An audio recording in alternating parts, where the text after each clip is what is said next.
Je m'appelle Bienvenue Juvenal Rohidaya Sarah. Je suis poète-slameur et écrivain centrafricain. Comme écrivain, j'ai publié mon premier livre, Mon éclat sous un soleil noir, aux éditions Livre Paris, La légende d'un peuple meurtri, ainsi que Les cicatrices du lendemain.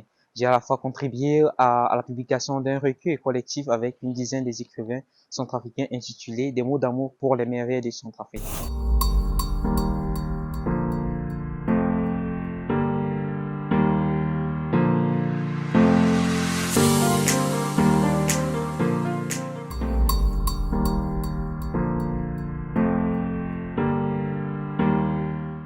Alors, ce qui m'a conduit à l'écriture est surtout la lecture, ainsi que l'amour pour l'art, pour la littérature, ainsi que pour les mots.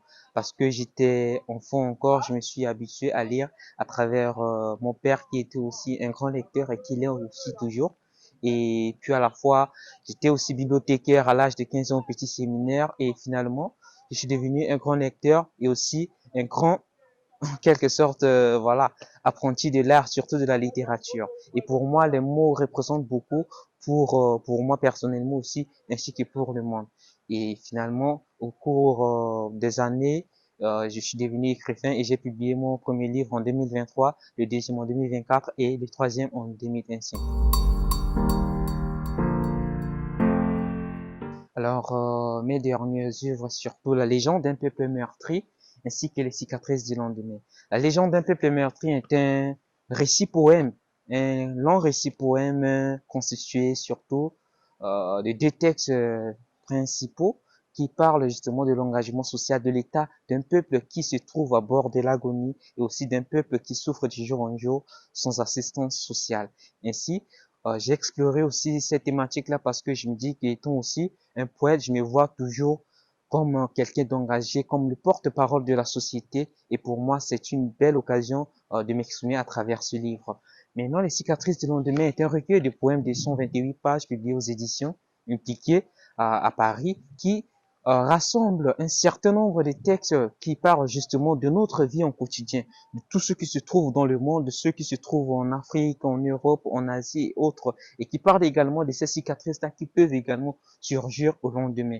Donc, ces deux livres sont maintenant au cœur de ma promotion littéraire pour le moment. Alors, mon plus grand défi est toujours de rassembler les lecteurs. Mon plus grand défi est toujours d'aller à la rencontre des lecteurs, d'aller à la rencontre du monde, d'aller à la rencontre aussi des autres, ainsi que de moi-même, parce que la littérature est un espace de dialogue, est un espace de rencontre, est un espace d'amour et de partage. Donc mon plus grand défi reste toujours de rassembler tout le monde autour de moi, afin de leur communiquer autour de la littérature centrafricaine, autour de la littérature du monde, ainsi qu'autour de la littérature universelle.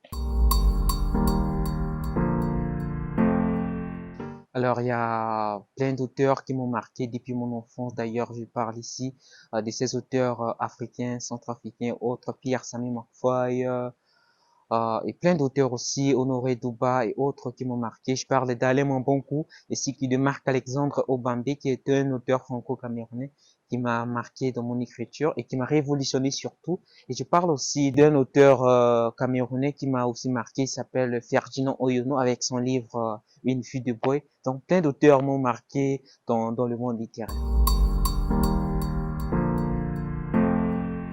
Alors, mon projet d'écriture serait de faire la dédicace de mes deux œuvres au mois de décembre prochain, ainsi que l'écriture d'un journal en ligne avec l'appui de certains écrivains aussi centrafricains. Donc voilà mes principaux projets, ainsi que les animations des ateliers d'écriture en printemps 2026. Merci beaucoup.